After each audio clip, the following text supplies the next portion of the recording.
Hello, everyone. Hi. My name's Corynne McSherry, and I'm an attorney with the Electronic Frontier Foundation. The original plan for this panel was we were going to start out by, we're going to do an Ask EFF panel, and we were going to start out actually by talking a little bit about what we've been doing over the past year, what our major concerns are. But it turns out that we're going to need to change things up a little bit. And actually what we're going to do is talk a little bit about what we've been doing for the past 24 hours, which has been part of what we do all the time, but in a very shortened time frame. So for those of you who aren't aware, what we're going to do for the next, however long it takes, but for the first part of our talk, is actually have a press conference to talk to you about an event that's happened over the past 24 hours here at DEFCON that we've been involved in, and these fine young men have been involved in. So I announce that now because if anyone doesn't want to hear about it, if you're not in the press or you have other things you'd rather be doing with your time, take a few minutes to leave, because we're actually going to need a few minutes more from you because we're having a little bit of technical difficulty over here. So we'll be right with you in a second, and I think it will be worth waiting for. Thanks.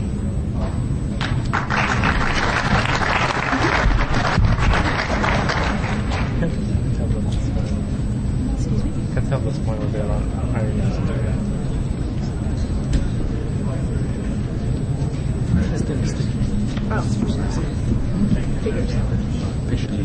Yeah, he gave up.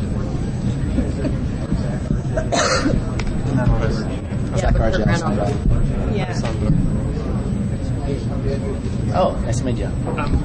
So if for the second hour of our panel, I have a PDF file on a... Can I have a working projector? Yeah. No, I have no idea. So for the second hour of our... So in an hour's time, I'm going to have a PDF file for a talk on a public web server. Okay, so I think we've worked out our technical difficulty. In an hour's time. I'm going to hand over the mic in a second to my colleague Kurt Opsahl. I just want to say one more thing about what we're planning to do today. We actually do have a few things that we really did want to talk to you about today and make sure that we had a good full chance to do a good back and forth, other than the issue that we're about to discuss right now. So after this press conference, a couple of my colleagues here are going to come up and talk about some important other recent work that EFF's been doing, and we will still do the Ask the EFF discussion in the breakout room after this 2-hour session. So just so you kind of have a general idea of what we have in mind, we'll see how it goes. And now I'm going to shut up and hand over the podium to Kurt Opsahl. Thank you. Thank you very much. So yeah, you have 3 hours of us coming forward, 2 in here, 1 in the Q&A room, so hopefully that'll be enough to answer all your questions. But we wanted to start the session today with something that has happened over the last 24 hours. And I'm going to start out by reading our press release that we just gave out. So here it goes. MIT students gagged by federal court judge. EFF backs researchers forced to cancel presentation on transit fare payment system. 3 students at the Massachusetts Institute of Technology were ordered this morning by a federal court judge to cancel their scheduled presentation about vulnerabilities in Boston's transit fare payment system, violating their First Amendment rights to discuss their important research. EFF represents Zach Anderson, R.J. Ryan, and Alessandro Caiza, who were sent to present their findings Sunday at DEFCON here. However, the Massachusetts Bay Transit Authority sued the students and MIT in the United States District Court in Massachusetts on Friday, claiming the students violated the Computer Fraud and Abuse Act by delivering the information to conference attendees that could be used to defraud the MBTA of transit fares. This morning, District Judge Douglas P. Woodlock, meeting in a special Saturday session, ordered the trio not to disclose for 10 days any information that could be used by others to get free subway rides. Quote, we wanted to share our academic work with the security community and had planned to withhold a key detail of our results so that a malicious attacker could not use our research for fraudulent purposes, said Anderson. Quote, we're disappointed that the court is preventing us from presenting our findings even with that safeguard, end quote. Vulnerabilities in magnetic stripe and RFID card payment systems implemented by many urban transit systems are generally known. The student research applied this information to the specific case of Boston's Charlie Card and Charlie Ticket, and the project earned an A from renowned computer scientist and MIT professor Dr. Ron Rivest.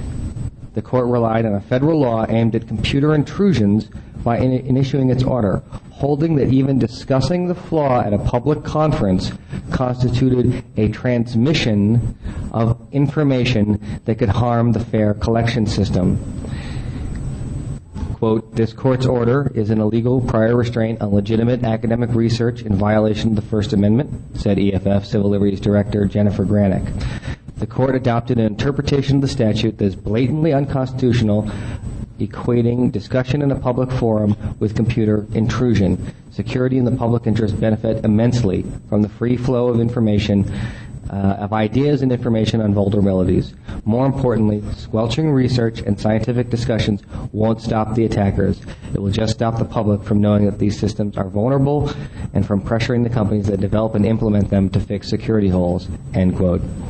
This case is part of the EFF's Coder Rights Project, which was launched this week to protect programmers and developers from legal threats hampering their cutting-edge research. EFF will seek relief for the researchers in the courts. So that's our press release, and now I'm going to read from the court's temporary restraining order. Skip some of the introductory materials. They define some terms, but I think you'll get the idea. Is the MIT undergrads are hereby enjoined and restrained in accordance with Federal Rule of Civil Procedure 65B2 from providing program, information, software code, or command that would assist another in any material way to circumvent or otherwise attack the security of the FAIR media system. And that order was entered at 1:30 p.m. In Massachusetts. So that's some of the brief summary, and let me give more of a longer form sense of the story that happened here. Is the first notice that the MBTA provided that they were going to the court was after they had gone to the court and gone yesterday afternoon, late Friday, East Coast time, and did not provide notice until they had already sent their lawyers with papers to the court to file their complaint, to file their motion for a temporary restraining order. Nevertheless, the court did not grant the temporary restraining order that day, but instead ordered a hearing first thing this morning, 11 a.m. East Coast time, 7 a.m. Local time. So we got involved. We agreed to represent the MIT students as part of our Coders Rights Project and part of our dedication to defending free speech and the ability to be able to talk freely about security vulnerabilities and enhance the security of computer systems by being able to talk about the issues that are raised. We worked all night trying to prepare for the hearing. It is very short notice, but we prepared we could. A big thanks to DEFCON, who was extraordinarily helpful in making that possible by giving us secure connections, space to work in, use of some printers. There were people who were helpful to us all night long, sacrificing some of their evenings when there were plenty of parties to go to and things to do on a Friday night at DEFCON, and so we really appreciate that. It's been great working with these guys. They were also with us every step of the way, working hard to help us understand what was going on, explain them their stories, and it was been really great working with you guys. Nevertheless, the hearing was held this morning at approximately 11. Actually, at 11, the court said that it wanted to take a few moments to read the papers, so it didn't get started till a little bit later. Then we had the hearing. We made our arguments. The other side made their arguments, and the court ultimately came to a very, very wrong conclusion. And I just want to sort of emphasize one aspect of the wrongness of the conclusion. Is this was about the Computer Fraud and Abuse Act, which those of you, if you're here on an EFF panel, you may be following these issues and know that that is a computer intrusion statute. And what the relevant portion of the statute speaks of is causing the transmission of a program, information, code, or command to a protected computer. So the statute on its face appears to be discussing sending code, programs, or similar types of information to a computer, and does not appear to contemplate somebody who is giving a talk to humans. Nevertheless, the court disagreed with that interpretation and believed that the act of giving a presentation to a group of humans was covered by the Computer Fraud, Computer Intrusion statute. We believe this is wrong. There were some other issues in the case what I think some people might find interesting. If you read the complaint, it suggests that a magnetic stripe card is a computer for purposes of the Computer Fraud and Abuse Act. There are many problems with such an interpretation. So we are very disappointed in this temporary restraining order. For those of you who are a little unfamiliar with how that aspect of the legal system works, when you go to a court to obtain an order telling somebody not to do something and you need it in short order, the vehicle is a temporary restraining order. And those are very short-term orders and are usually replaced or not replaced if they were improvidently granted by a preliminary injunction, and then a long time later after trial you might consider an injunction. So this temporary restraining order, and it reflects the court's view that they believe that the Massachusetts Bay Transportation Authority was likely to succeed on the merits. As we've just discussed, we think that's actually not the case.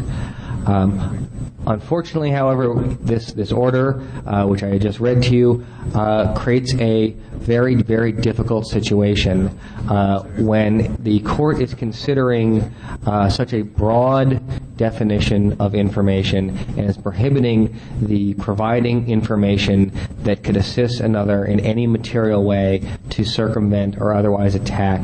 That is a very, very difficult definition to deal with, and it makes it impossible to go on with the talk. So unfortunately, as a result of this order, the talk scheduled for otherwise scheduled for 1 o'clock tomorrow will not be able to go on.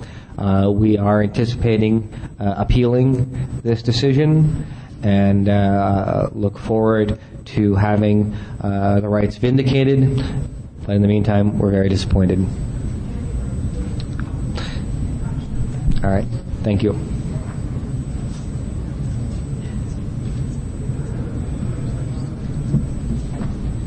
Should we take questions? So we can take some questions. And here, I'll stand up. We ask that if people want to ask questions, they go to the microphone. What bearing, if any, does this TRO have on the presentation materials that have been distributed with the DEFCON CD? As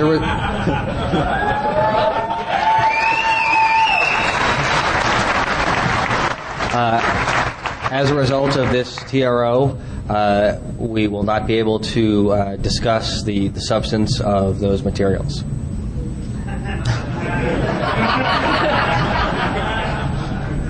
Hi.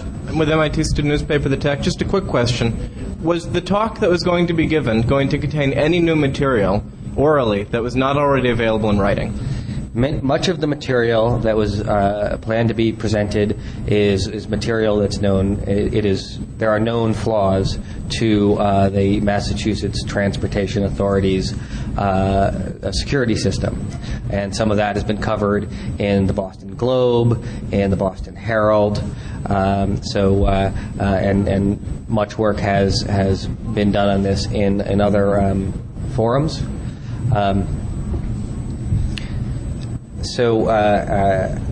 It was never the intention of the students to provide sufficient information so someone could break into the system and defraud the Transportation Authority. I guess that's our answer for now. I'm just curious because of the timing of this situation that the TRO is as effective as almost a permanent injunction until next DEFCON. So if we go back in court, or you go back in court, and thank you for your work, and you win, maybe you could convince them that the remedy would be for the Massachusetts Bay Transportation to pay for next year's DEFCON for all attendees, since this year we got ripped off. Thank you for that excellent suggestion.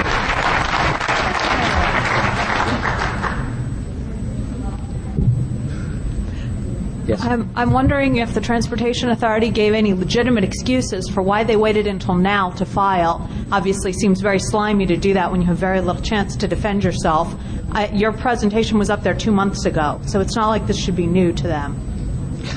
Thank you for making that point. Is there anything to stop someone familiar with these techniques from, say, coming up with a last-minute presentation using materials on the CD? And well, we cannot discuss the substance of the CD, and certainly could not give any information, program, code, or what have you that could enable somebody to do anything to the transit fare system.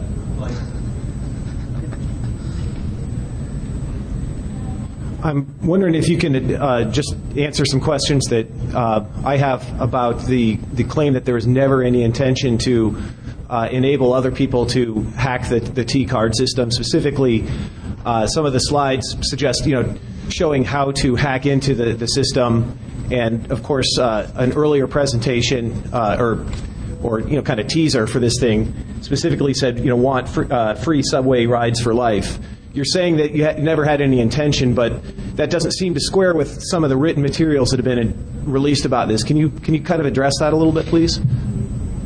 Yeah, at the end of the day, there was not an intention to provide sufficient details in order to enable somebody to walk out of that presentation and be able to do the tech. Some key details will be held back so that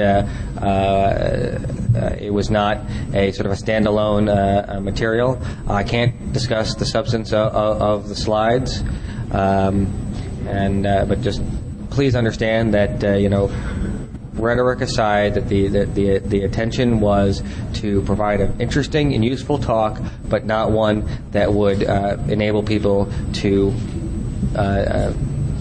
defraud the Massachusetts Bay Transit Authority. You said that you had no indication until Friday afternoon that the T was planning to file this injunction, right? The first notice received about the complaint and motion for restraining order was provided Friday afternoon. Okay, so my understanding is that the students and Dr. Revest and the MBTA and MIT lawyers all met on August 5th and discussed something, at which meeting the students assured the MBTA that they didn't mean to cause them any harm. But what did happen at that meeting? Did they show them the vulnerability? Did they show them the code? Oh, I'm sorry. I'll speak into the microphone. How about that? There was a meeting held on Monday, and the students came out of that meeting understanding that a situation had been, an understanding had come to, and a situation had been resolved, and that appears to have turned out not to be the case. So on Monday, the T said, "We're not going to sue you," and on Friday, an injunction appeared. Well, it was certainly the understanding coming out of the Monday meeting that the situation had been resolved, that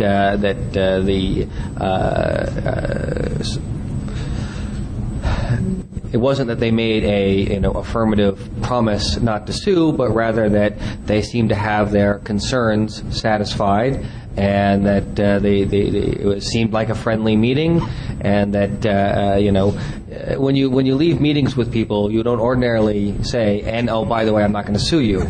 But you can still often will leave a meeting with the understanding that the other people aren't going to sue you. I'm looking for a silver lining here, particularly about the RFID devices. Should this come to trial, would that definitely decide whether a RFID actually constitutes a computer or not? In addition to asserting that the mag stripe was a computer for purposes of the Computer Fraud and Abuse Act, they also asserted that the RFID-based FAIR system was also a computer, and then that the FAIR system as a whole was a computer. That is as an issue. I don't know if if it went forward, whether that would end up being a critical issue that would get decided by a court. It is a critical issue. Thank you. When were the open source tools taken offline? The open source tools, I think you're referring to the website? Yes. The website never had the tools. No tools were put up pending the resolution of the situation with the transit authority. That situation ultimately did not get resolved until a court order, and so no tools were ever up on that location. Without going into the details, were those tools also applicable to the Dutch transportation system? I don't know about that. And do they know? I don't think we can really discuss the tools, but they haven't been released. Let me rephrase it. Could you do a similar talk about a similar subject on the Dutch transportation system?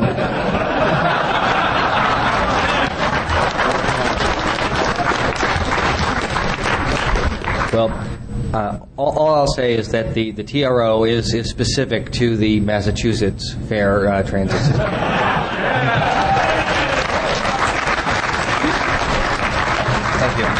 Thank you.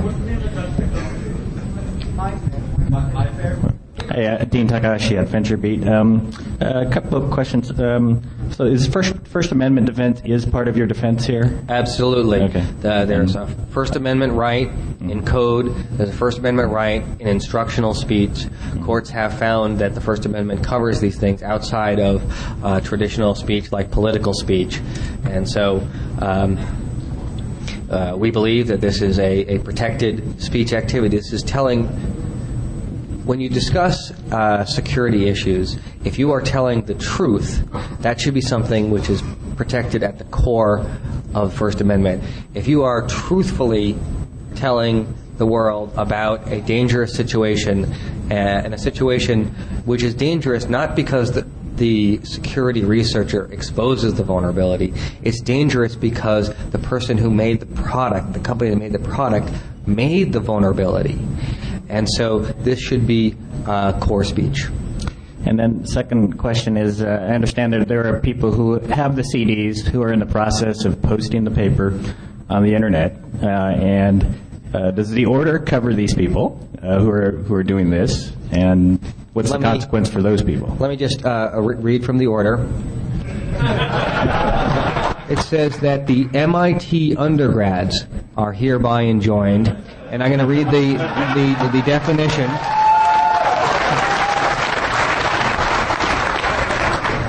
The term MIT undergrads means the defendants, and it names these three gentlemen, and all persons in active concert or participation with any of them. Thanks. So my question is, we've seen obviously some problems in Holland and also in the UK regarding transit systems. These are all based on the same flawed technology. Do you expect to see similar responses from other US-based MyFair technology that's used here in the US? So the MyFair technology has been implemented in cities all over the place, and some excellent work from security researchers have exposed issues with the MyFair technology. This has come to a head in the Netherlands, where there was a lawsuit to try and squelch some security vulnerability exposure on a version of MyFair. The Dutch court ultimately did not squelch that speech, and the Dutch court agreed that the responsibility for the security vulnerability lay with the company and not the people announcing the exploit. There have been problems identified with other transit systems all over, and hopefully this is a time for that industry, instead of spending as much time trying to stop people from talking about the security of their system, to spend a little bit more time improving the security of their system. I was wondering if you can't talk about the stuff that's in your paper or whatever. Are you allowed to talk about the court filings filed by the MBTA that describe specific attacks against their own system? I think that if there's the docket, I guess, speaks for itself, and I'm not going to comment on that. Okay. Ira Victor with Data Security Podcast. Are there other cases cited by the judge or the plaintiffs where the Computer Fraud and Abuse Act was used in a way similar to this case? No. Not one. Not one was cited. The order itself has no citation. There wasn't much discussion of court cases during the argument. The argument was recorded on audio. I hope the court makes that audio available, and certainly we would have no objection if somebody tried to get a copy of that audio if the court was willing to release it. And a follow-up, do you know approximately how many other cities are using this similar technology? In the United States. I don't know that number offhand, but do one of the students maybe know, and would they be allowed to comment on that question? I would say look at the slides. Okay.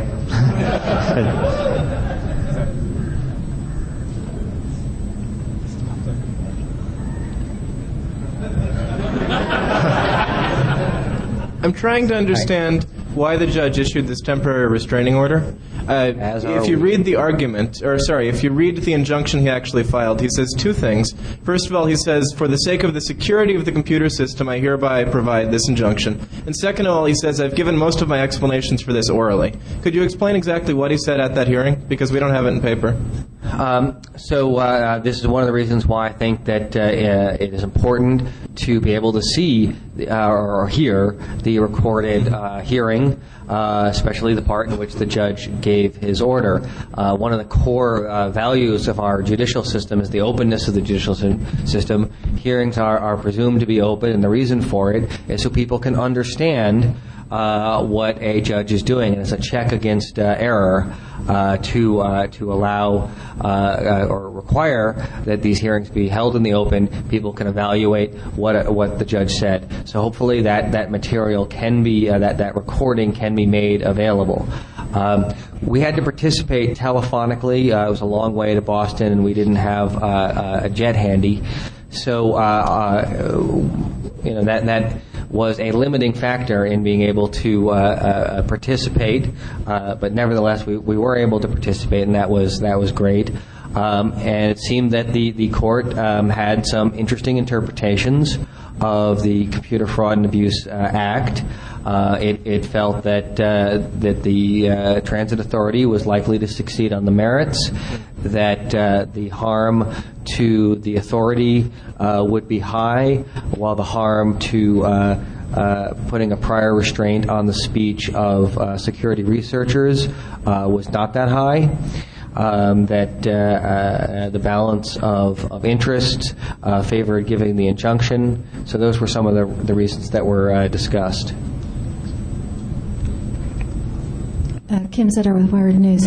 In the meeting that the three students had a week ago with the transit authorities, there was an FBI agent present. I'm wondering if you can tell me if you're aware of whether or not there's an ongoing FBI investigation? It's my understanding that they are not the subjects of an FBI investigation. If this is a temporary restraining order and it expires, say, next Tuesday, is there anything preventing the students from publishing their materials on next Wednesday? Well, the next step with a temporary restraining order is to determine whether or not it turns into a preliminary injunction. And so it's not... that will require another hearing, another argument, another chance to raise the arguments that are we believe to be meritorious, but it will not just expire without an opportunity for the Transit Authority to reassert its arguments. Thank you. Hi. You stated that the audio recording of the court hearing would be very beneficial to be posted publicly. Will you, the EFF, be attempting to obtain it and publish it yourselves? We may. We have not looked into that, but certainly we have no objection to the members of the public and the press trying to get a hold of that in furtherance of their rights to understand how the court system works. Okay. Is there anything keeping... So you would support someone else and you'll look into doing it yourself? Or... yeah. Sure. Okay. To understand how to get around, or not get around, but to avoid this in future DEFCONs, if some of us are security researchers and we have something that might be controversial, were the students served at the last second? Or, I mean, I noticed their lawyers went in at the last minute and made it so that there really isn't any chance for any appeals or anything. Can you hide right before DEFCON before you do this, or what? Well, as a general rule, trying to get around the legal system by hiding from service is not the best way forward. I think that the system didn't work here, but generally the system is useful, that courts actually are a place where more often than not, a lot more often than not, you can go and present your legal arguments, you can talk reasonably to a judge, and you can get a good result. And so we try and work within the court system and try and shape the law, make the law a better place so that in the future people don't have to hide from it. And so if it's a system where the law is bad and you're hiding from it, that is a much worse system than where the law is good and you don't have to hide from it. Another specific question on that would be, okay, so if you discovered a vulnerability in XYZ in company ABC, if you leave out the company, so I understand that when you want to present things here for credibility, you have to give enough evidence that, yeah, this is real, but nobody wants to give everything away so anybody can take the CD and everybody can go do it. So there's that nice line. But if you leave out specifics, would that make it safer in the future for researchers trying to present here? Well, one thing I would recommend to people in the future, if you are facing a situation, we've announced the Coders' Rights Project a couple of days ago. This is something that we are dedicated to. EFF has long been a friend of the security research community, but this project is designed to enhance that. And so contact us as early as possible so that we can help either walk you through these issues ourselves or help you find some counsel that will, so that the situation that you individually are facing can be addressed in the best possible way. So will subsequent hearings be before the same judge? No. This was assigned to a different judge, but because it was a weekend and it was assigned to this judge, Douglas Woogalock. Was the Transit Authority aware of the vulnerabilities in their system prior to the August 5th meeting? And if so, could you give a timeline of the disclosure of the vulnerability to them?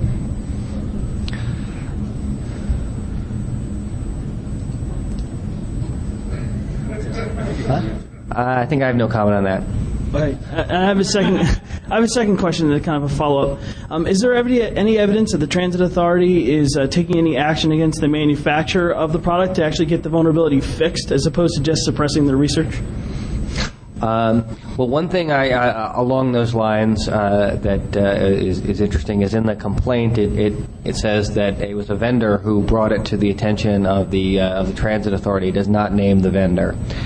But I think that the vendors should definitely spend their time trying to fix security vulnerabilities and focus on that and focus less on trying to convince security researchers not to look at their products and talk about flaws. Thank you. First, thank you to the EFF for your efforts in this. You're quite welcome.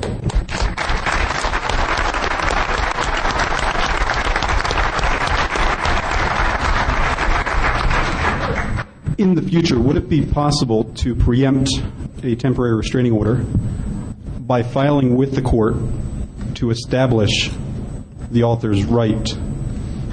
There is a feature in law called the declaratory judgment. So when you have a dispute with somebody where it is a concrete enough dispute that it is possible to then go to a court before you do something to get a court to declare the thing that you are about to do is legal, or you could find out that it was illegal, but you don't have to wait until you've done it, you're potentially liable. But the situation has to be concrete enough to have it. So it's going to depend really on the situation. If it's an idle question, probably not. But if you are in a dispute with a company about whether or not something is releasable, and you may have the ability to get a declaratory judgment under certain circumstances.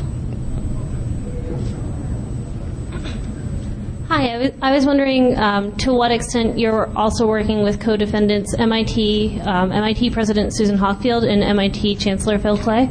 It's my understanding that even though several of those people were named on the motion papers, they were not actually named in the complaint.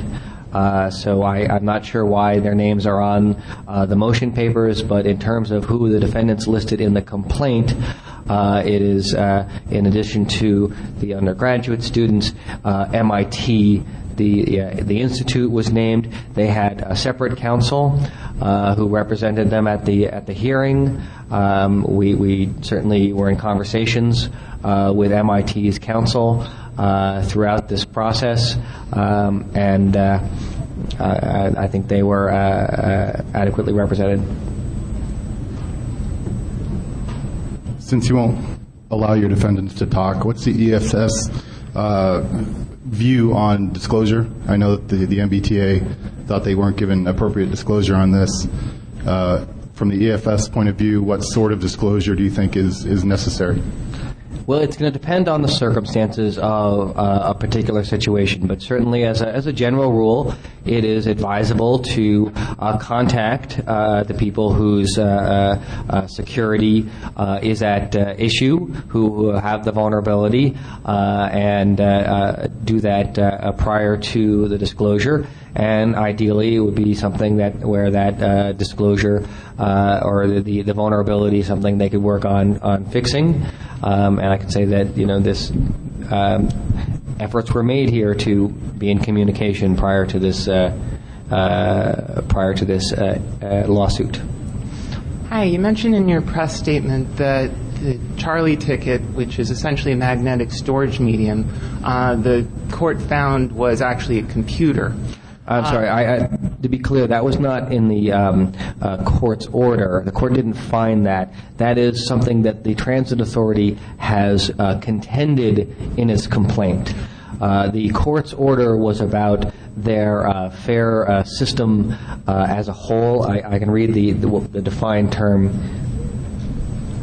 Was the fare media system means the plaintiff's system that meets the following two criteria. The system, 1, is employed by the MBTA to manage, track, charge for, and collect fares, and 2, relies on the Charlie ticket passes and or Charlie card passes. I was wondering, though, if this were to become a permanent court precedent, what implications that would have for security researchers in the future.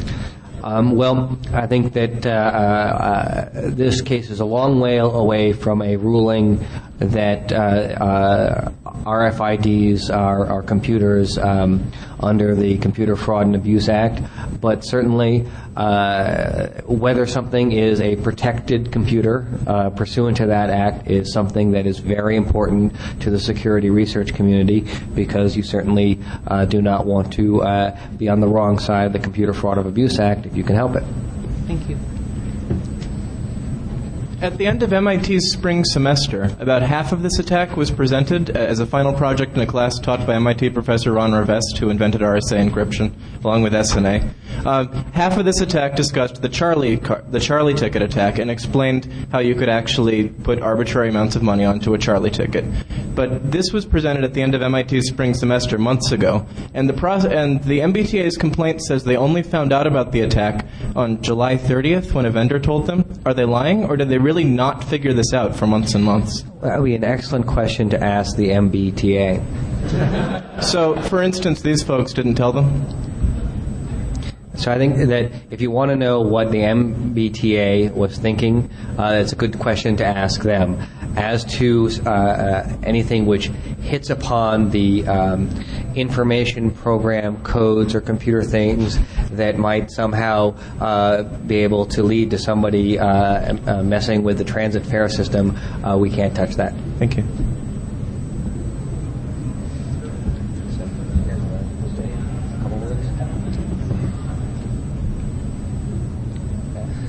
Okay. You guys want to say any words? Okay. All right. Thank you very much. That concludes this portion of tonight's program.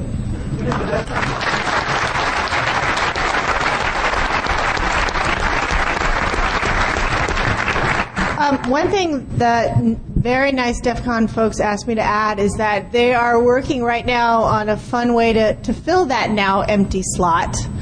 So they'll keep you posted. I think there's one thing we'd like to say. We'd like to thank the EFF for all of their efforts, really for helping us. I don't know what we would have done these last 24 hours. We had a team of people helping us out, working all night long, for us, and it's really been great. So thank you. Our pleasure. Very welcome. And thank you all out here for your support of EFF, which enables us to do this. And we love being here in this community, so thanks a lot to all of you as well.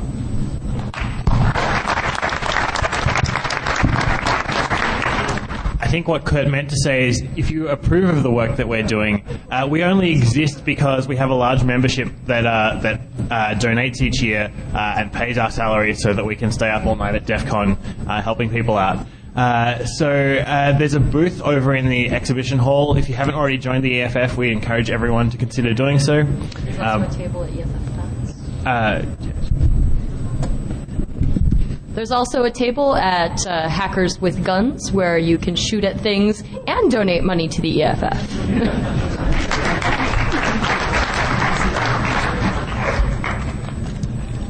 Okay, so now we're just going to pause for just a couple minutes and switch gears a little bit and start on some of the stuff we were originally planning to talk about. All right, let's get started again. So thanks for sticking around. We do have some other stuff that we want to chat with you guys about and tell you about and take your questions on. And we'll also, of course, afterwards do the Ask EFF kind of Q&A at I think 3 o'clock, but we'll be in another room for that. So for right now, I want to introduce my colleague, Peter Eckersley. He's our staff technologist, and he's going to talk to you a little bit about one of the other things we've been doing in the last year, which is keeping an eye on Comcast. And lots of people have been keeping an eye on Comcast. I'm sure many people in this audience have been keeping an eye on them because they were caught out engaging in some unfortunate activity, throttling BitTorrent streams. And they were caught out doing it, and just recently the FCC issued an order calling them to account for it. And we have a few concerns about that order, with not so much what the FCC is trying to accomplish, but whether the FCC has the regulatory authority to accomplish it. And we can talk about that a little bit more in the Ask EFF panel, the nature of our concerns. But one of the things that we think either way is the best way to hold ISPs accountable if they're interfering with network traffic is to vote with your feet. Meaning, you got to hold them accountable, and if you don't like what your ISP is doing, you go somewhere else. But, of course, how are you going to do that? You need the tools. You need to know what they're doing, and as we learned from the Comcast situation, which Peter will talk about a little bit more, they don't always give you full disclosure. So we've come up with some tools to work around that, and Peter's going to talk about them. Thanks.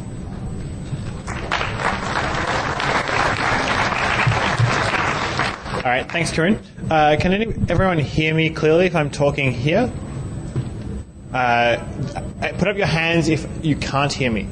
Okay. I guess I'll just lean over and talk like this. So EFF is primarily a legal organization. We have a large team of attorneys and we do policy work. But there are also a couple of us computer scientists on staff at EFF. And sometimes we end up doing pure tech projects, like the one that I'm about to talk about. So we see our role as combining all of these different skill sets and activities. So Switzerland is the piece of software I'm going to talk about today. It's a sort of peer-to-peer system based on a client and a whole bunch of clients talking to a single server, and it's designed to test ISPs, networks, and firewalls to detect modifications or interference that they might introduce into communications between clients on the internet. And so this talk is going to cover why we got into writing this piece of software, what kind of testing facilities it offers, and some technical details about how it works. The background is that during 2007, some rumors started circulating that weird things were occurring on the network operated by Comcast, which is the United States' second largest consumer broadband ISP. And EFF ran some tests with a guy named Rob Topolsky, who was one of the first people who conjectured specifically that Comcast was injecting forged reset packets into certain kinds of traffic. We ran some tests with Rob Topolsky that gave controlled evidence, the first controlled evidence that indeed Comcast was definitely responsible for the forged reset packets that we were seeing on their network. I'm going to take this out.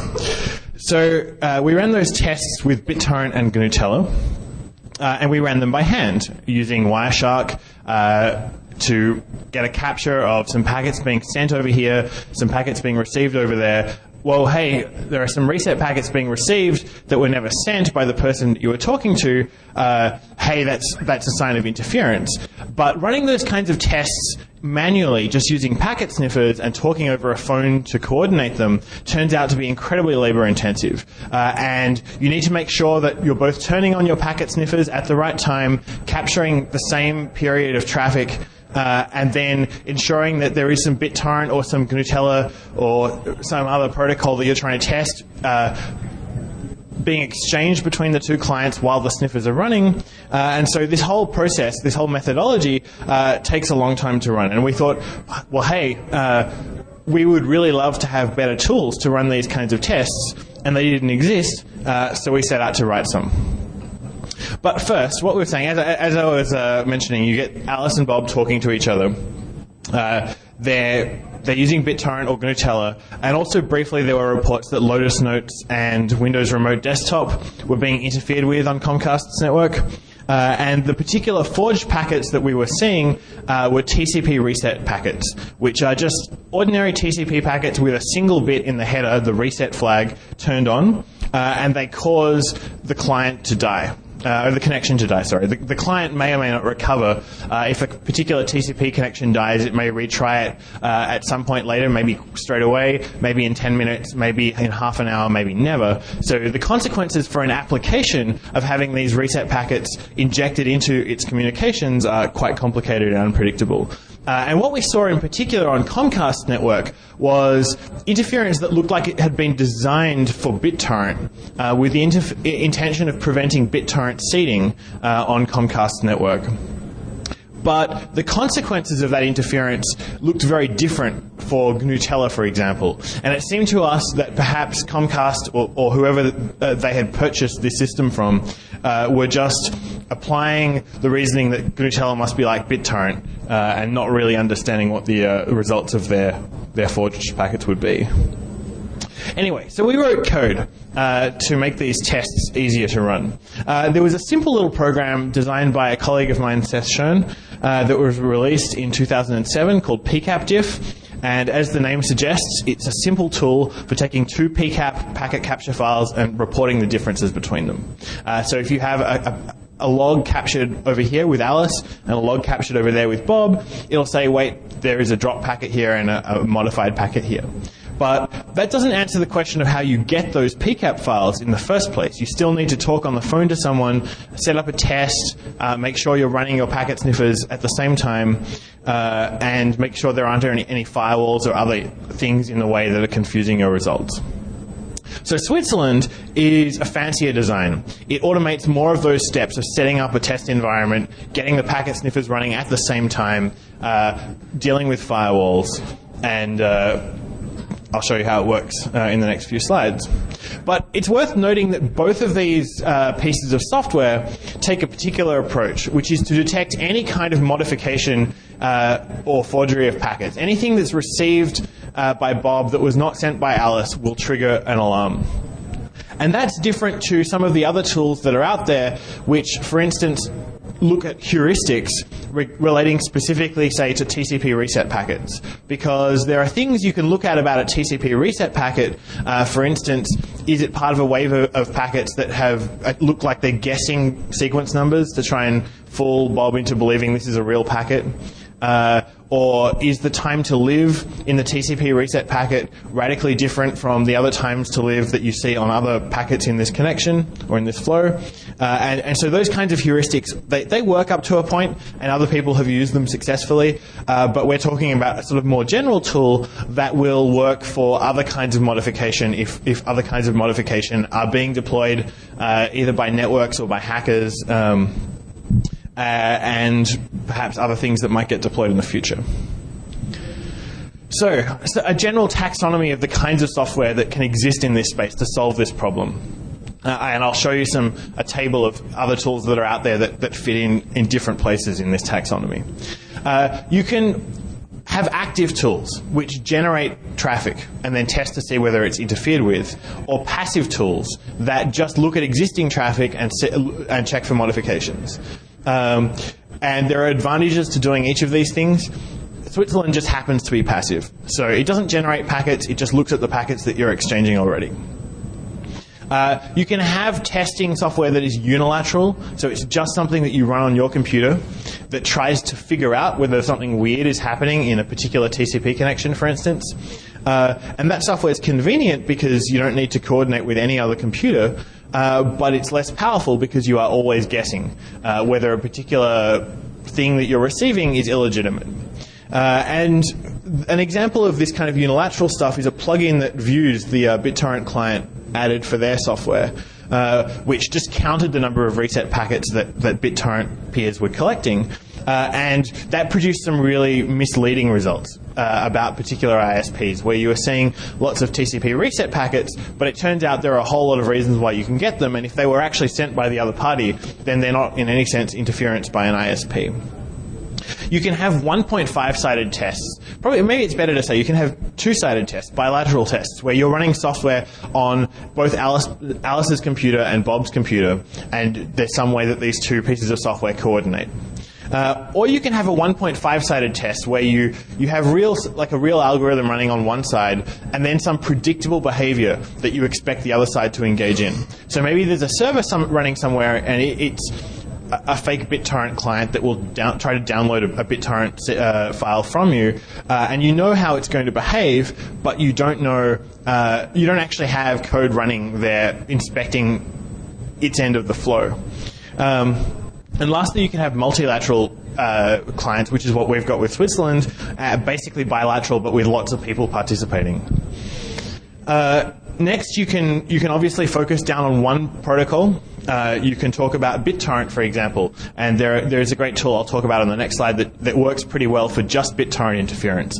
But it doesn't help you if you're wondering whether your Nutella client is being messed with, or if you're a developer and you're writing some new software and it's not working, it's not going to tell you whether the network that you're on is hostile to your new code or whatever. You can have different modes of deployment. JavaScript, some people have done JavaScript testing. There was in fact a talk on Friday using JavaScript testing of web page modification. That's fine, but it's quite narrow in scope. You can have Java applets. A lot of people are putting these tests in browsers, and you can have standalone apps, which is what we've got here. And of course, you can do crazy things as well. So Dan Kaminsky has a tool that he's talked about previously. It's not actually publicly available at the moment, called Inspector Packet, that plays games in fooling an ISP and into thinking that you are talking to Google when in fact you're talking to a test server. That's nice, but it's not what we're doing with Switzerland. So here are the tools that are out there that we know about that you can just go and download today. Probably rather than getting into this in a great deal of detail, if you want to look at this, there's a URL here, eff.org/testYourISP, and you can go and look at that table to find a tool that's useful to you if you want to run a test. But our tool is here. Add a Switzerland on the end of that URL and you'll get our particular software. Sorry, my slides are running on a Mac that I've never used before, so they're jumping around.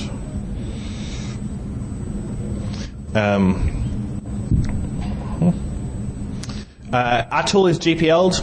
It's being developed at SourceForge, so you can get involved in development if you're interested. These slides, the pause button, yes. It's currently a command line application. Maybe in the future we'll put a GUI on it or a local host web server kind of interface, but at the moment it's just a command line tool. It's about as polished as Netstat. So if you can deal with Netstat as a network tool, then you probably can deal with Switzerland. On the other hand, if Netstat is perplexing to you, like it was to me at some point, then maybe you should wait until we've released a few more versions and it'll make more sense. Currently, all it does is spot modified and forged packets and give PCAP logs of those packets to the user. So if both the packets from your side and the packets from the other client side. So if you received a forged packet, it will give you a PCAP showing what your peer sent to you, or tried to send to you. So you can compare the two versions and figure out what was changed in between. It also counts drop packets and gives you some general metadata about what flows are going through your system. But the important piece of future work that we don't have yet is traffic shaping.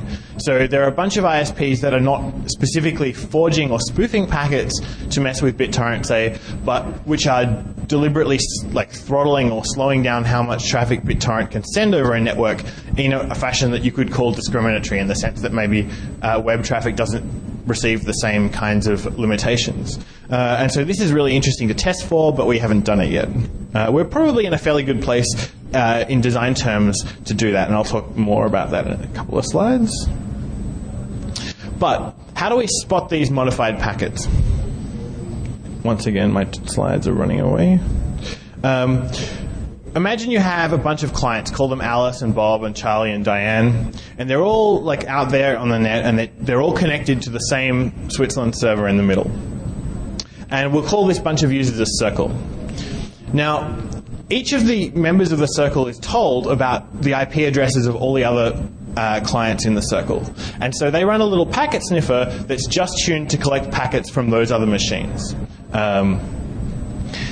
And whenever they see a flow is a combination of IP addresses, ports, and protocol. Whenever they see a new flow of traffic between themselves and another member of their circle, they start sending summary information about that flow to the server. And the summaries are sufficient for the server to detect the injection of a spoofed packet or the modification of a genuinely sent packet and raise a flag. And when that happens, then the server goes back to the clients and says, hey, wait a minute, this packet you sent or you received was modified. Can you give me a copy of the actual packet? In future, we will probably add some privacy settings to enable users to only give the packet to the other party and not to the server. But at the moment, a copy goes to the server. And the question that's interesting from a design point is, how do you efficiently do this summarization? How do you capture enough information about each packet that the server can tell if the packet was not legitimately sent? At the same time, you don't want to clog the link up by sending huge amounts of data. So how do you efficiently summarize your traffic? Now, the obvious ways to do this, the most obvious way is also the least practical, which is to send an entire copy of all your packets to the server. And then, of course, the server can tell if any of them were modified in flight, but you're adding a 200% overhead to your traffic. And, of course, the privacy implications of doing that are not wonderful. So the obvious next thing that you turn to as a designer is a secure hash. What if I feed each packet through MD5 sum or SHA-1 sum? You still have a 27% traffic overhead there, so that's not very good, and you can do better. If you try to do better, say imagine you take the SHA-1 sum of a packet and you just take the last couple of bytes. That turns out to be insecure, of course, because someone who sees you sending a particular packet and who wants to forge a packet or modify that packet can just brute force the SHA-1 sum, find an evil packet that has the same fragment of a SHA-1 sum, and send that in the place of the packet that you sent. But it turns out you can fix this problem. And the way you do that is to have your Alice and Bob and Charlie and Diane, all your clients, talking to the server over an encrypted link using OpenSSL, which of course we haven't actually implemented yet. So if you use the alpha version that's currently available, theoretically an ISP could find some sneaky way of modifying a packet and you not spotting it, but we're figuring that we'll have this fixed before any ISPs bother doing that.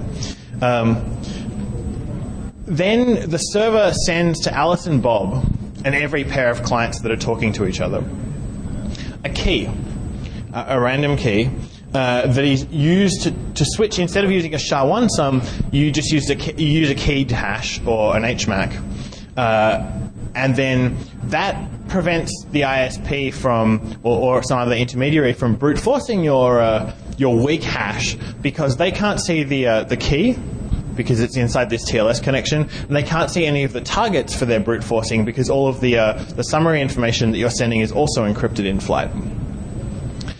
So the only way that an adversary can do this is to try a whole lot of packets, and eventually if they try 2 to the n, where n is the number of bits in your hash fragment, then they will successfully send something that fools you, but of course they sent a whole lot of forged packets before they found that one magic forgery, and you detected all of those forged packets that they sent first. So there isn't really a feasible way to attack this design, I don't think, at least not through the crypto. Come on. Right, I actually have no more slides, so I'm going to keep talking. I have a few more points to make. It's important when you send these hash fragments to mask out parts of the packets. There are things that change all the time. For example, the time to live field inside an IP packet changes on every single hop, and the header checksums change. And if you have a NAT firewall, then the sender IP changes to something that you should know about. So before you calculate these hashes, you need to make some changes. You rewrite the IP addresses and the ports according to what you know about the firewalls between these two machines.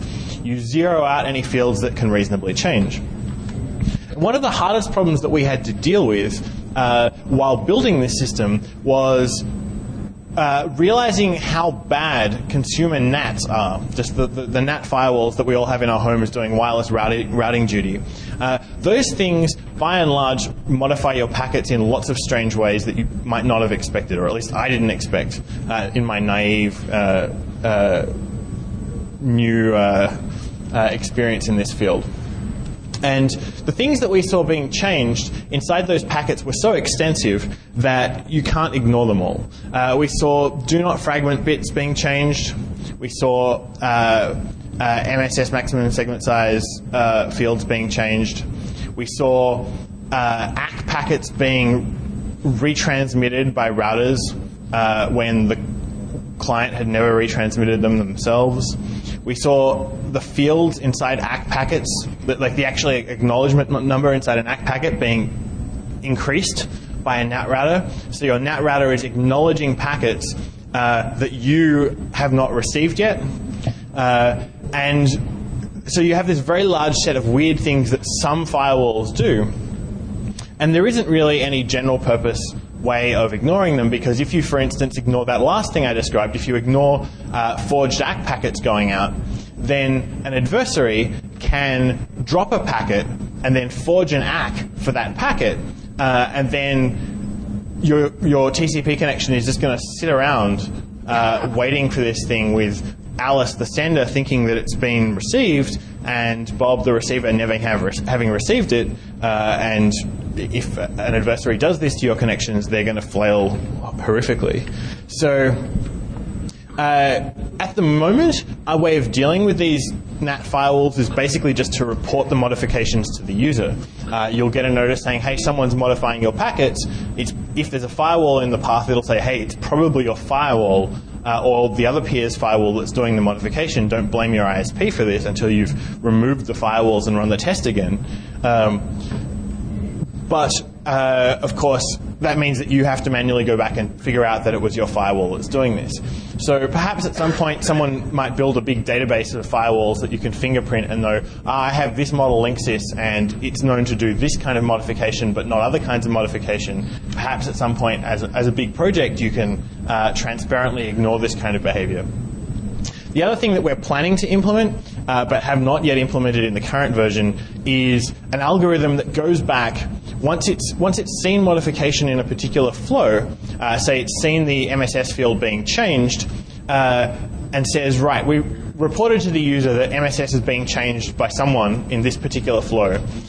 Now let's start changing our hashing algorithm so that we mask out the MSS for future packets, and then if at some point down the line you get a forged reset packet which modifies different fields inside the packet, you're going to still be able to spot that. But we haven't implemented that yet. So the last thing that's worth noting is the way that you can run this, use this software to run tests. As I said, it's a passive system, so if you want to run tests, you can send any kind of traffic between Alice and Bob and Charlie and Diane, and it will be tested. But of course, you need to find someone else to run a test with. So we have an IRC channel that's reasonably active, that's just sprung up in the last week with people there posting links to torrent files and web servers and stuff that you can run tests with. There's also a wiki page which we expect to have kind of a list of public services that are also Switzerland clients. And so if you're, say, a VoIP developer and you want to know if your VoIP client is running okay, go and post a link to a public server there. In the future, we may end up actually having some EFF server somewhere that runs a whole lot of test services and something in the client that actually does active tests against those. But again, it's further work rather than something we've got today. So I think those are the main points about design. Oh, the last thing, we want to do traffic shaping detection. We want to see whether your ISP is messing with your VoIP connections, not by dropping or forging anything, but just by occasionally, like one packet in 10 takes a second longer or 10 milliseconds longer or some small amount of time longer to arrive at the destination. And therefore your VoIP call gets all jittery and you hear static all the way through it, or it falls apart because the reliability and the quality of service you're getting isn't good enough. So because we have Alice and Bob in place, we have software on both of these machines. We have NTP. We kind of insist on NTP running on the client, or at least NTP date, so that we can get an estimate of how accurate the clock is on each of these machines. We can actually get up to the accuracy of your clock. We can get measures of latency for every single packet, and then do statistics on that. So we're kind of excited to add that in the future, but we don't have the code to do that stats yet. If anyone wants to work on it, we're an open source project, and we'd love to have people hacking on this stuff too. So I will just leave with by reminding you all about the URL for this project. It's here, and you'll find links to the SourceForge project, the IRC channel, mailing list, everything on that page. So I'll probably take questions about this project here. Then, I don't know how we're going for time, but we're planning to do general EFF questions about all of EFF's work in the breakout room after this session. I don't know what time it is at the moment. Why don't you go ahead and take questions and we may... Yeah, it looks like we actually probably have time to take questions here as well about general EFF stuff. So I'll take Switzerland questions first, and then we can do all of EFF issues. I had a question. You're actually recommending that people turn off their home NAT routers for the purpose of using Switzerland? So we're not recommending that anyone in particular does anything on a particular network, but we're pointing out that if you want to run tests, and at the moment this is really a testing tool for network engineers and protocol developers more than random home users. But if you want to run reliable tests and you want to be testing not your NAT firewall, but your ISP, then you have to get the NAT firewall out of the way. Okay, so you're not actually recommending that for home users, because unfortunately in the popular press, Switzerland is being recommended for home users to test their ISPs. Right. So at some point in the future, we'd love to have Switzerland be reliable enough, especially in terms of its response to NAT firewalls and the weird things that they do, that we could get meaningful data from home users behind NAT firewalls, but at the moment, we don't think that's possible. There are other people who've talked about, there was a researcher who asked me about putting Switzerland on a NAT firewall itself. And that would obviously be a great design if you can actually figure out a way of cramming our Python application onto a DDWRT router or porting it to C so it's lean enough that it fits there. You're in a good position there for a number of reasons. Both you don't have to worry about this modification stuff as a result of the firewall. You also get better data about quality of service because you don't have to worry about other flows from other clients behind the same NAT essentially creating noise in your data on how much traffic your IP address is running. So, and I'm going to leave you with a general question for EFF and then stop hogging the mic. Last year there was a lot of discussion about what the response was to the adjustments in FISA that a lot of people in the federal administration wanted, and I would have loved to have heard a little follow-up on that. Fairly important topic. So I didn't cut the adjustments in what? Sorry. Oh, I should hand this to Kurt. I got one right here. The Foreign Intelligence Surveillance Act. We usually call it FISA. So what the question is about is well, there have been a number of changes to FISA that were passed into law just this past July. One of the issues that was very disappointing to us was that it included a package of telecom immunity legislation that was designed to ensure the telecommunications companies wouldn't have to face the music with respect to our lawsuit. We are continuing to fight that. We believe that was an unconstitutional law, and we'll be fighting that in the courts.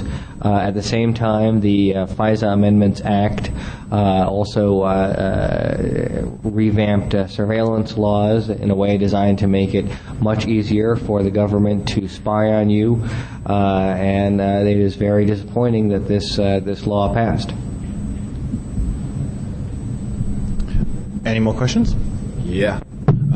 Couple of questions. First, thanks to you guys. You guys mean business. I mean, you guys are the EFF lawyers, and you guys are doing very technical things. This is cool. Thank you. Outstanding. All right. One thing. Okay, so the Switzerland servers used it very quickly before coming to DEFCON and was like, wow, neat. The remote servers that you guys are running, data retention? Are you guys keeping packet logs? And then how does that get into... I mean, this is obviously a developer-y tool right now. So we haven't written policy on our data retention, but the plan is probably to do something like about 2 weeks of data retention on our server, which gives us a reasonable window if someone says, hey,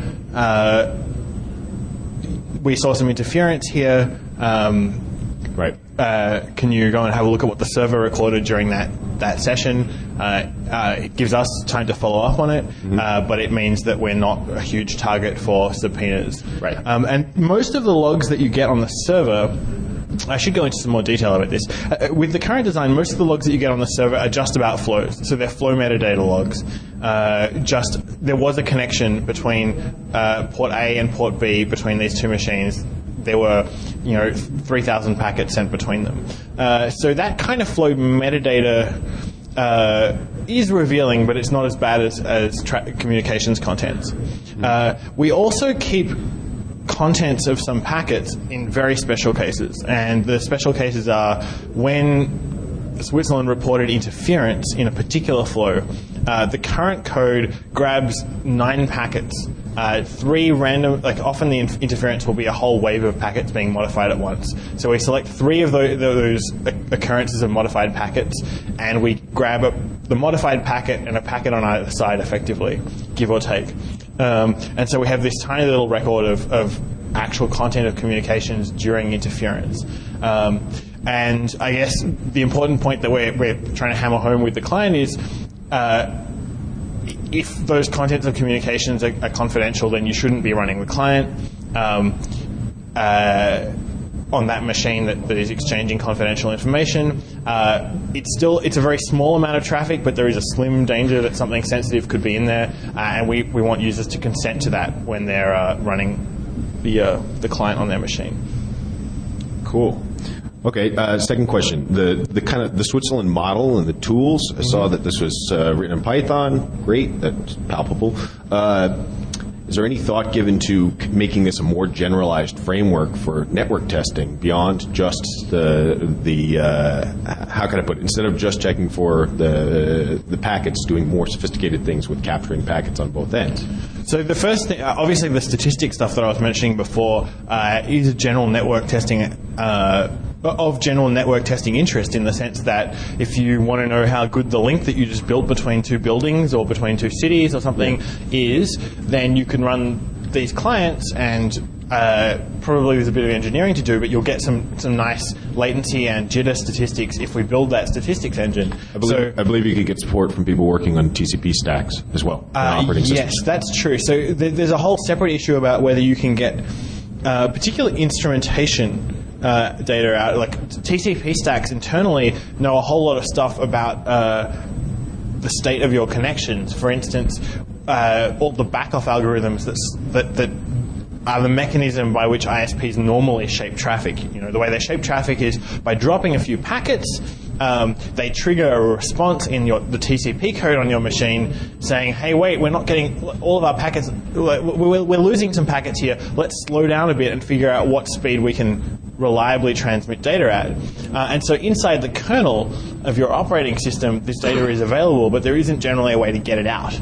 And my understanding is, I'm fairly new to network testing in the sense that until this Comcast stuff started being on EFF's radar, I hadn't gotten my hands dirty with network testing like this. But my understanding from people who've been working in this field for longer is you can do that, but you need to replace the TCP stack inside your kernel, and some people do that. There's a project called Net 1000, I think. It's in this table that actually... NDT. So there are these speed test tools that actually use instrumented TCP stacks to get more information about what your kernel knows about your network state. And it'll be an interesting future project to try and get some of that data into Switzerland. Cool. And then the last question, quickly, traffic shaping considerations. So when you guys are talking about wanting to get towards measuring traffic shaping, how are you guys going about it? Or is that something that maybe should be dealt with out of the room?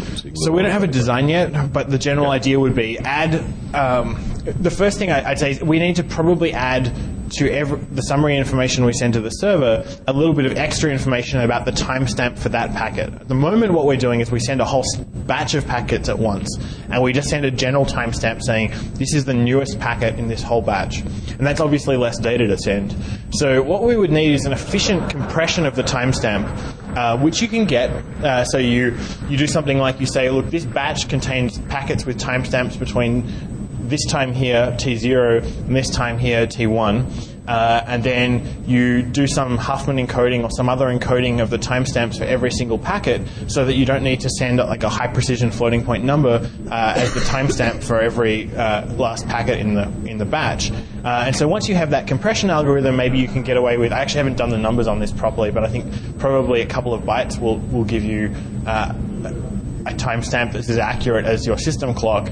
And then once you've done that, the server can do some calculations saying, okay, for every packet that is cancelled out, like it's sent by Alice, received by Bob, you calculate how long it was in flight, you add that to an average latency for the link, and then you do some statistics on the outlying things to get jitter.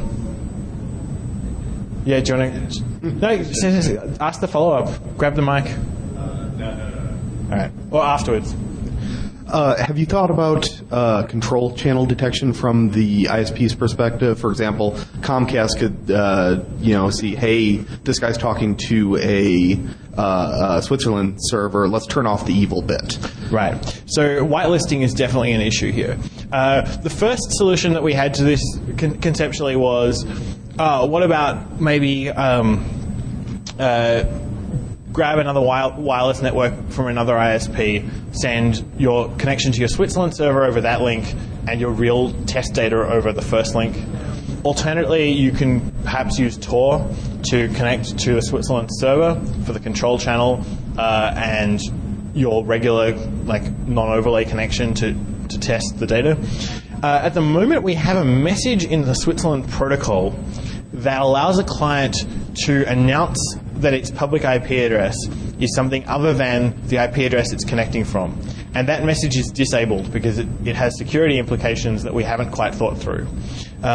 Probably, I'm not convinced that there is a way of adding that feature without creating a risk that someone else will find a way to use it to learn something about your traffic when you're not a Switzerland client.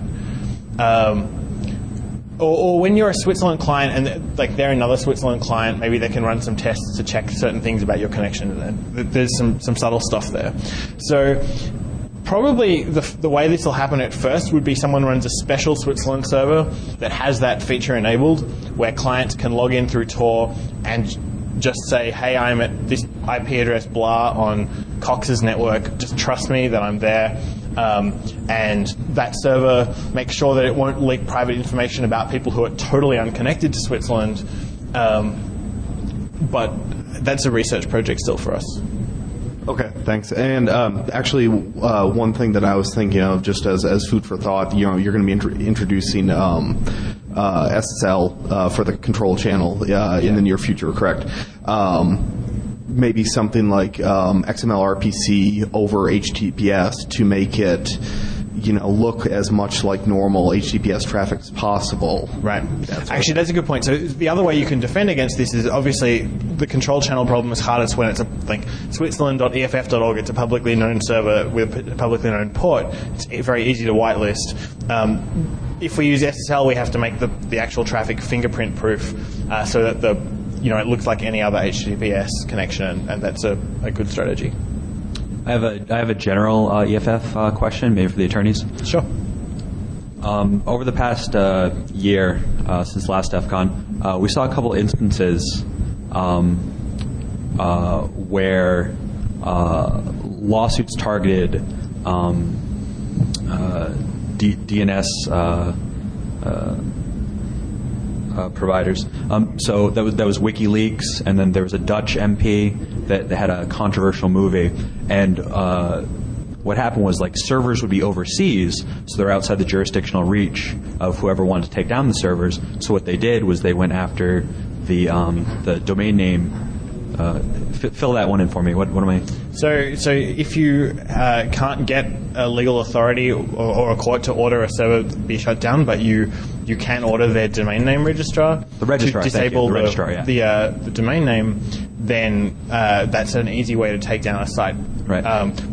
If the law actually allows that process, and Kurt, I think, will comment further on whether it does.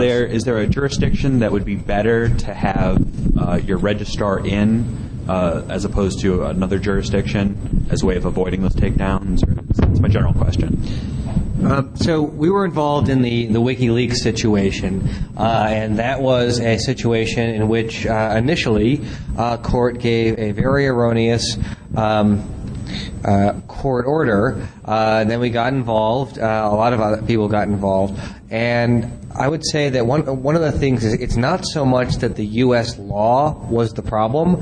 The court misapplied the law, and then when the court's misapplication of the law was brought to its attention, the injunction was lifted, the order was taken down, such that, or the order was removed such that the DNS did not have to stop directing traffic to WikiLeaks. But this is something that can happen when courts are having a rushed judgment and presented with perhaps not a full understanding. So really having a DNS provider with backbone is a really a good way. It was unfortunate that the DNS provider in that instance did not raise some of what ultimately turned out to be some meritorious issues, preferring instead to just resolve the matter. So look for backbone. Yep. It's not Switzerland. Mine's a question about when you fly overseas and back, and you have thumb drives, laptops, hearing impaired devices that store data information, and they're allowed to investigate them, and there's no timetable for them to return them. How they keep track of that they're not ending up with your Mac error is not ending up with somebody's Christmas toy. Because from what I've seen, they can keep them and hold them forever. So border search is something that we have been very much interested in, looking at this issue from a number of levels, trying to use the Freedom of Information Act to find out more about what's going on, looking very closely at the court cases. So it's the TSA's position, the Border Patrol's position, that when you come from overseas, that they can search your laptop just as they could search anything else.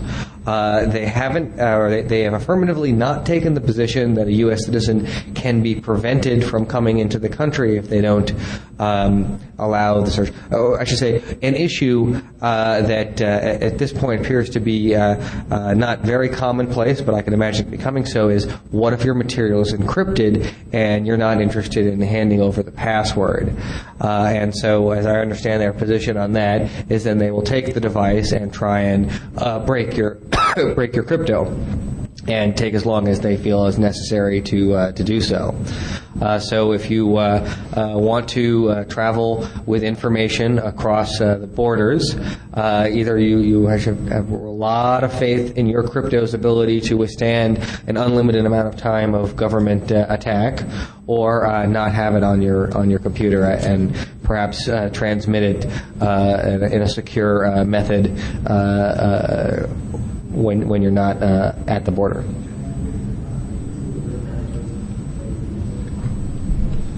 Follow up on the laptop and border discussion. So I appreciated your EFF's testimony for Senator Feingold, and surprisingly, the minority party was fairly tepid, and it seemed relatively flat in terms of saying that they wanted a fair standard applied.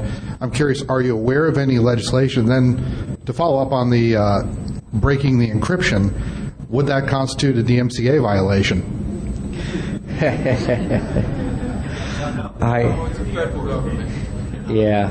I don't think you'd be able to prevent them from looking at your encrypted material by trying to assert the DMCA. And as far as the legislation, this is not my issue. I've been looking into some aspects of this, about the Fourth Amendment and privacy issues, but have not been looking into the legislative things. Earlier you mentioned having a provider with backbone is a good defense. Do you guys have a list of good versus bad providers? And would you make one? One thing we've actually really tried not to do is do EFF endorses. Some of you may know that EFF was involved in the creation of the trustee system, where you could get the trustee seal if you had a privacy policy. And it turned out that the trustee system was not really a particularly good way for people to decide whether or not to trust somebody, and that has made us very reticent to get further involved in saying a particular company. So let's say some company came to us and said, "Oh, we're the bestest, and we will have backbone," and we think, "Oh, yeah, you really are," and then we endorse them, and then they change their mind and they do something else. So we have to start auditing them, and then pretty soon we have a whole EFF auditing division, and that's not. What about, rather than auditing, just have a list of companies that have been caught doing immoral or companies that things? Don't get caught? No, companies that have a list saying these companies have been caught doing X, Y, Z. These companies have not been caught yet. Factual link to the case. Yeah, I mean, I think that whether someone's been caught yet is not necessarily the strongest correlation as to whether or not they're doing bad things. It's a nice shopping tool, though.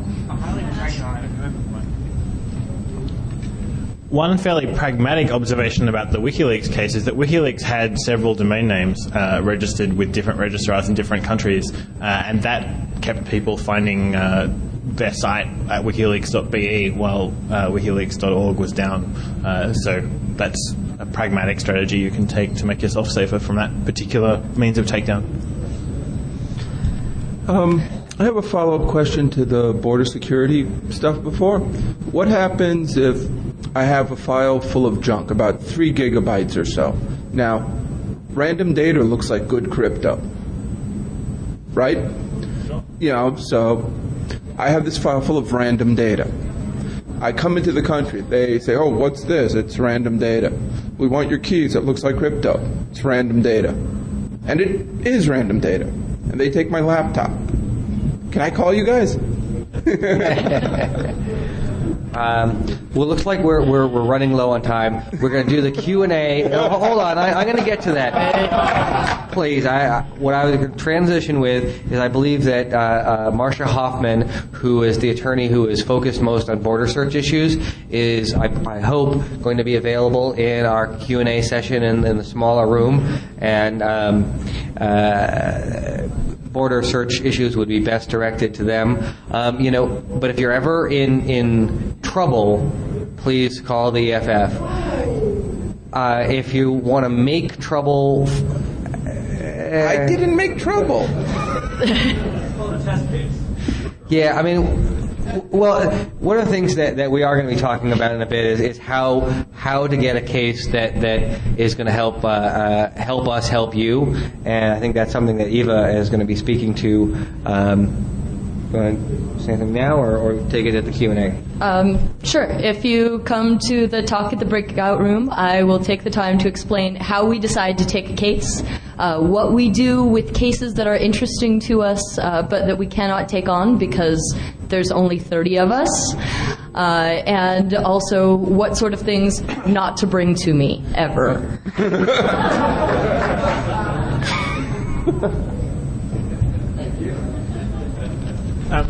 One last question before we move over to the breakout room. Going back to Comcast, not Switzerland in particular, but is the EFF's problem with what Comcast was doing or the ham-handed way they went about it? I think there are a bunch of different ways that you have to split up that question. So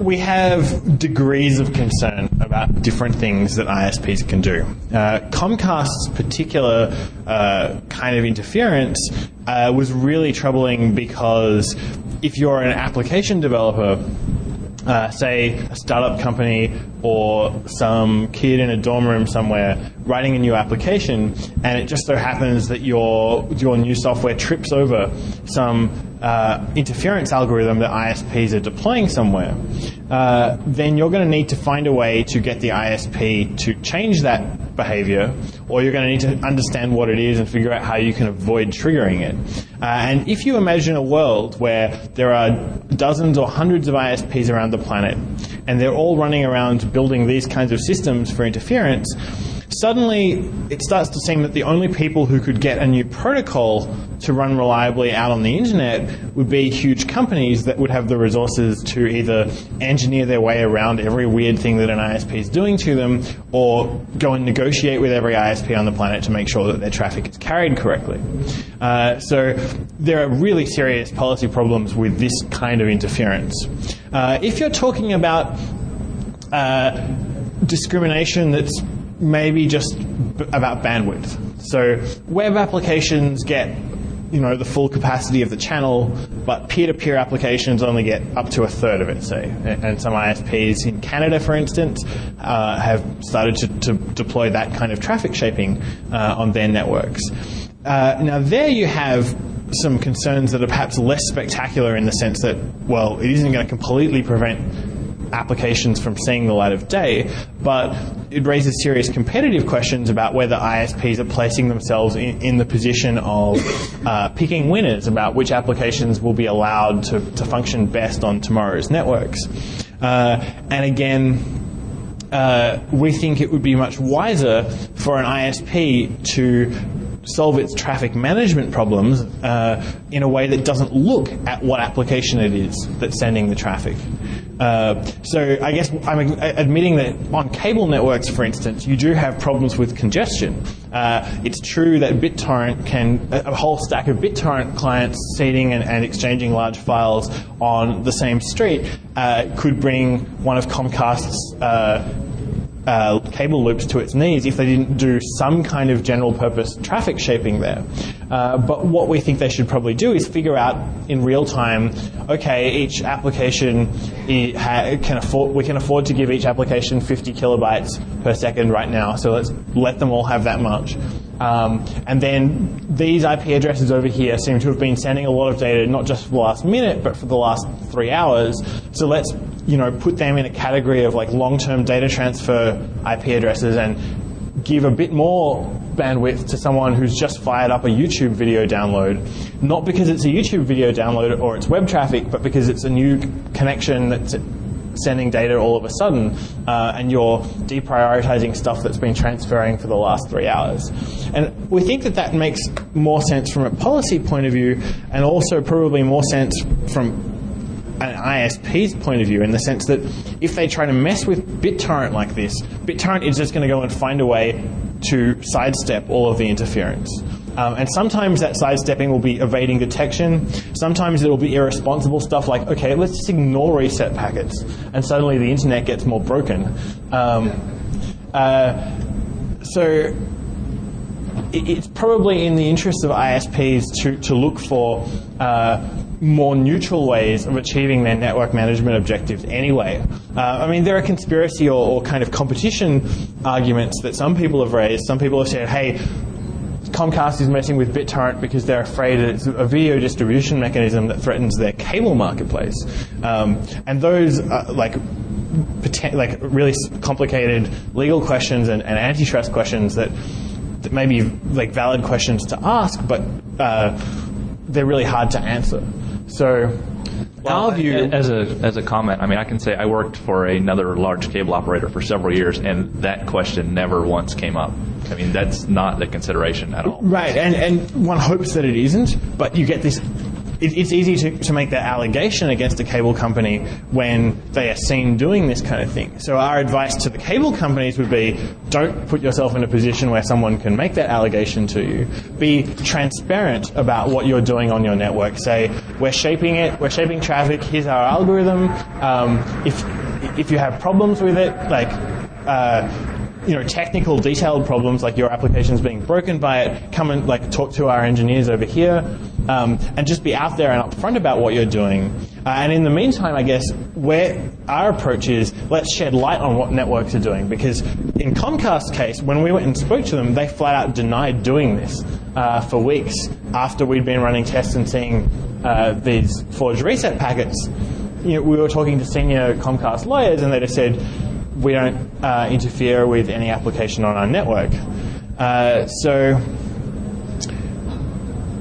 message would be, ISPs should be transparent and think carefully about how they manage traffic, and we're going to try and write tools and inform the public and give people a way to test whether ISPs' claims are correct or not. Thank you. All right, thank you, everyone. Remember to come and join EFF at the EFF table over in the exhibit room, and we are now going to go to a breakout room. Can someone tell me the number of that room? 3. 103? No. Breakout to room number 3 in conjunction with track 3. All right. Breakout room number 3 over the hall somewhere. And we have plenty of other interesting things to talk about. We can talk about national security letters. We can talk about fair use. We can talk about other IP issues. And so we encourage you all to come by to catch up over in the breakout room. Thank you very much.